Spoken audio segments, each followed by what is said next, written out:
aqui. Bom dia, nos ouve bem? Bom dia, ouço bem, Paulinho. Obrigado. Tá ótimo, estamos te ouvindo bem, sim. Tá. Quero mandar só um abraço aí, um bom dia para toda Guaratuba e região, e para o pessoal da Rádio Alternativa e, evidentemente, para você, Paulinho. Obrigado, seu Sérgio. Uma satisfação ter o senhor aqui na nossa programação, na programação aqui da Alternativa. O senhor fala agora para toda a Guaratuba e também para toda o litoral e os 4 cantos do mundo. E através da internet, a gente está com transmissão simultânea em todas as nossas redes sociais aqui da Alternativa FM e do Portal da Cidade. Junto para fazer comigo esse bate-papo está aqui o Siboney Nascimento. Bom dia, Siboney. Continue. Bom dia, candidato. Tudo bem com o senhor? Bom dia, Siboney. Um grande prazer aqui estar falando com vocês da região. Tá certo. Aqui tudo certo. E como é que tá? Está começando a sair aqui em Curitiba. Talvez a gente tenha um aumento da temperatura progressiva durante o dia, o que é bom, né? É bom. É bom para caminhar bastante, né? Porque candidato tem que correr muito, né? É verdade. E como é que tá? E como é que tá? Que essa é a melhor parte, viu, Paulinho? Sim. A parte ruim são essas conversas de bastidor, conchavo político. Agora você está em contato aí com a população, você viajar, tá nas pequenas, nas médias, nas grandes cidades do Paraná, isso é ótimo. E como é que está sendo essa campanha, candidato? Olha, cara, tá muito boa. A gente tem circulado, tem sentido uma grande receptividade. Eu tenho, assim, uma impressão de que o paranaense ele não só reconhece o trabalho que a gente fez na Operação Lava Jato, mas, de certa forma, ele se sente parte dele. De fato, né, vamos lembrar, a gente teve um réu famoso na Operação Lava Jato e cunhou uma expressão lá chamada República de Curitiba. Eu acho que, no fundo, é a República do Paraná. Foi o ambiente cultural do Paraná que acho que fez com que a Lava Jato fosse aqui possível. Tanto que, na mesma época, alguns anos antes, a gente teve vários escândalos de corrupção em cidades paranaenses e que geraram uma grande reação da população. Por exemplo, Londrina, Maringá. Acho que isso fez aquele caldo cultural, vamos dizer assim, propício para que a Lava Jato começasse aqui. Inclusive, o senhor esteve à frente na época do escândalo do Banestado, né? Foi também, né? Eu fui juiz desse processo, foi um processo difícil, também um caso de rumor nacional. No fundo, olha, juiz, e minha carreira como juiz não foi nada simples, não, tá? Não era ficar atrás de uma escrivaninha. A gente teve casos, por exemplo, contra Fernandinho Beiramar, casos contra líder de cartel de tráfico de drogas no exterior, como o cartel de Juárez, o próprio caso Banestado, a Operação Lava Jato. Então foi uma carreira assim, muito ativa, tá? Muito produtiva. Que é o que a gente quer imprimir também agora no Senado. Eu sou candidato ao Senado pelo Paraná e a gente quer ser uma voz forte, independente, sabe? Porque às vezes o Paraná fica um pouco apagado na política nacional, o que não faz nenhum sentido, considerando aqui o tamanho do Estado, o tamanho da economia e a criatividade da população. Agora, dentro das suas propostas, candidato, qual que o senhor destaca assim, que o Brasil precisa imediatamente? Olha, nós preparamos propostas em 5 linhas temáticas. Combate à corrupção, segurança pública, que fazem parte do meu DNA, né? Mas também temos propostas na área de saúde, educação, geração de emprego e geração de renda. No fundo, a gente tem 3 reformas que, ao meu ver, são fundamentais, 3 grandes projetos nacionais que são fundamentais para o país destravar. Seriam a reforma tributária, a gente precisa simplificar os impostos, a gente precisa tirar também os impostos da folha de salário para aumentar a contratação de trabalhador formal, tirar aquela tungada, né, que a gente vê nos doleritos. A gente precisa de uma reforma administrativa, não para tratar o servidor público como vilão, que ele não é, mas para a gente ter um governo mais eficiente, para que a gente consiga ter resultados. Hoje, por exemplo, quando você vai ver uma obra pública contratada, leva anos para que se duplique uma estrada, para que se construa um trevo. Tudo é demorado, tudo é travado, tudo... A gente tem um exemplo aí da ponte, né, de Guaratuba. Estão falando nisso há 30 anos. Exatamente. É inimaginável. Não dá, é muito tempo que nós esperamos essa ponte. Que sai essa licitação, mas como é que passam 30 anos e esse ainda é o assunto em pauta? Do outro lado, o que a gente precisa? Uma reforma da justiça. Esse é um país extremamente injusto. Não é só a impunidade da corrupção, é a impunidade de outros crimes também. Né? Uma pessoa que hoje é condenada por assassinato fica poucos anos de prisão preso. A gente banalizou a vida humana. A segurança pública deu sim uma melhorada desde 2019, tá? Quando foi da minha gestão lá no Ministério da Justiça.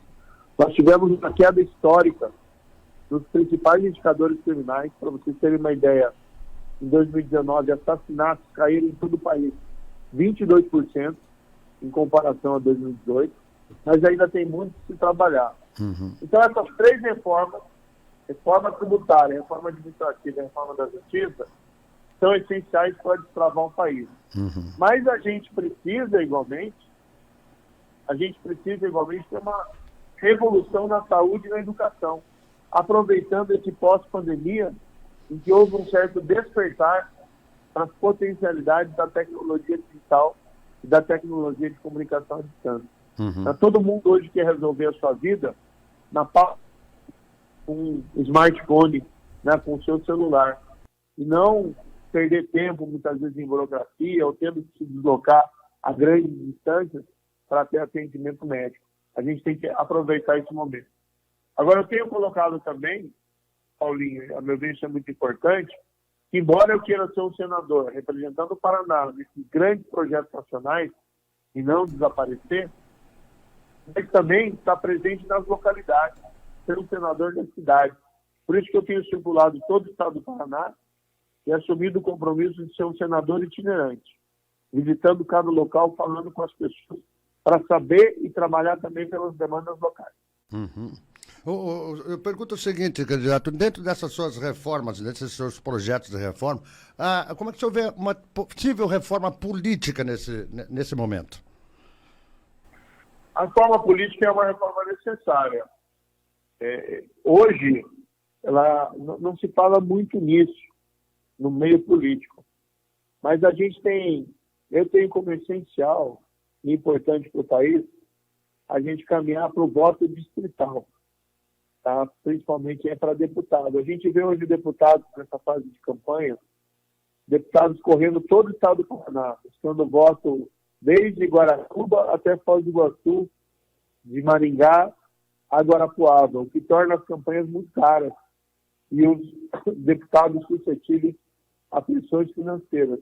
Eu acho que se nós tivéssemos o voto distrital, nós daríamos um grande passo para tornar as nossas campanhas eleitorais mais baratas e, do outro lado, também diminuir o número de partidos, que parece essencial também, a meu ver, para a governabilidade. Precisamos acabar com a reeleição para presidente da República, para governo do Estado, para prefeito, porque a gente tem visto que isso, a reeleição, acaba sendo uma fonte de abuso de poder. Em vez do governante fazer o que é melhor para o bem comum, e política tem que ser para o bem comum e não para o privilégio de pouco, o político acaba trabalhando, o governante acaba trabalhando para a sua reeleição. Eu acho isso negativo.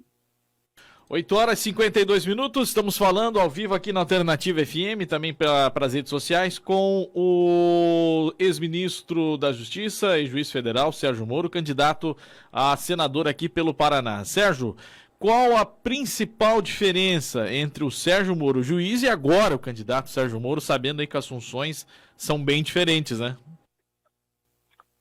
Bem diferente. A política é a arte do diálogo, a gente tem que conversar bastante. Mas vou dizer assim, quando eu era ministro da Justiça, quando eu fui ministro da Justiça, com os parlamentares, a gente conseguiu aprovar algumas reformas importantes. Não consegui fazer tudo o que eu queria. Tá? Por isso até que eu saí do governo. Mas muita coisa boa foi feita. Vou te colocar um exemplo aqui de aprovação de lei. A gente conseguiu aprovar na legislação, já em 2019, a proibição da tal da saidinha dos presos para aquelas pessoas que tinham sido condenadas por crimes hediondos com resultado morte. Então, aquele caso, né, como daquela menina famosa lá que matou os pais e daí ela sai da prisão no Dia dos Pais, isso acabou já em 2019. Pelo menos a lei não pode retroagir, né, para aplicar para os casos pretéritos, mas para os novos casos. Acho que tinha que ampliar ainda mais para proibir a saidinha em geral, mas a gente já deu esse passo em 2019. A gente conseguiu aprovar algo que para mim é muito importante, que é a execução imediata dos vereditos do Tribunal do Júri. O Tribunal do Júri julga basicamente no Brasil assassinatos, homicídios e feminicídios. E para mim era revoltante ver alguém sendo condenado por assassinato e saindo pela porta da frente do tribunal. Era uma desmoralização para a vítima, para a sociedade e para os próprios jurados. Então a gente conseguiu aprovar na lei que o veredito do Tribunal do Júri se aplica de imediato. Então a gente teve avanço, a gente sabe lidar nessa parte legislativa, sabe que vai ser difícil. E claro, é muito diferente do trabalho do juiz. Como juiz é um trabalho solitário, eu praticamente também não falava com a imprensa, porque o juiz acho que não tem que estar falando com a imprensa.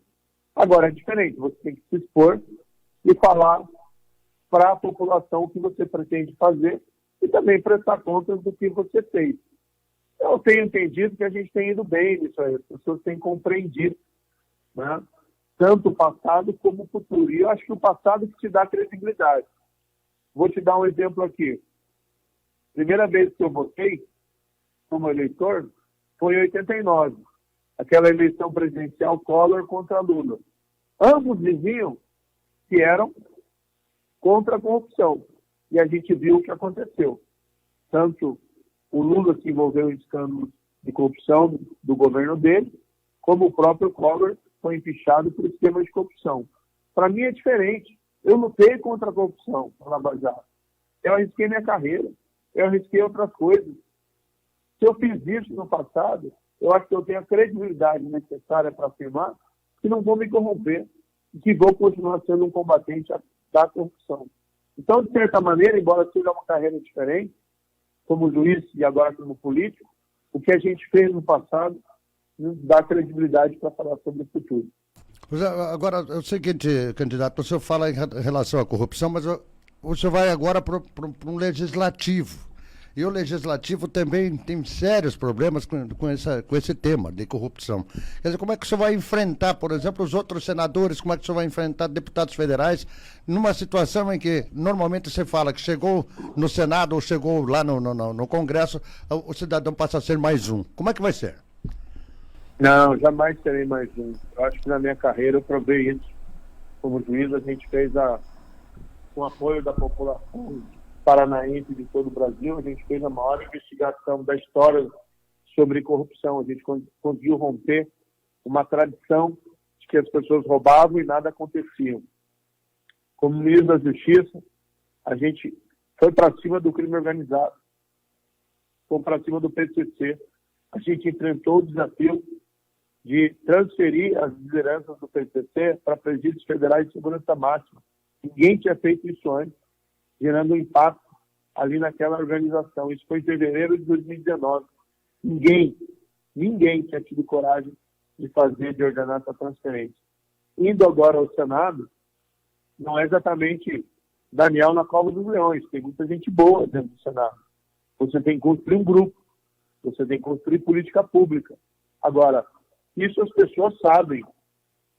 Não tenho credibilidade para afirmar isso. Eu nunca irei me corromper e vou ser sempre um combatente da corrupção. Se a gente não parte do pressuposto da honestidade, não adianta nem começar. Eu quero viver num país que eu possa chegar lá na minha casa, olhar nos olhos do meu filho e dizer que vale a pena ser honesto. E que quem é desonesto tem que ser punido. E o que a gente está vendo no país nos últimos anos, infelizmente, é um retrocesso. Essa, aliás, Paulinho, uma das razões que me fez voltar à carreira pública. Eu estava no setor privado, estava cuidando da minha vida. Mas, assim, não vou desistir. Embora seja diferente o trabalho do juiz e do senador, as bandeiras são as mesmas. E essas bandeiras têm que ser levantadas. A gente nunca pode desistir. Muito bem, 8 horas e 58 minutos. Desde já agradeço a sua disponibilidade aqui com a gente. A gente sabe que a agenda de um candidato ao Senado Federal pelo Paraná é muito apertada, mas agradeço a sua disponibilidade e deixo o espaço aberto para suas considerações finais e a sua mensagem aqui para os guaratubanos que estão na sintonia da Alternativa agora, acompanhando a sua fala aqui. Olha, mandar uma boa semana, já estamos na quinta, né? Mas um bom resto de semana, esse final de semana aí para os guaratubanos e todos da região do litoral do Paraná. Em breve eu devo descer ao litoral também para fazer campanha aí. Estou colocando meu nome humildemente como candidato ao Senado pelo Paraná, né? Meu número até 444. Agora, o meu compromisso fundamental é com a população.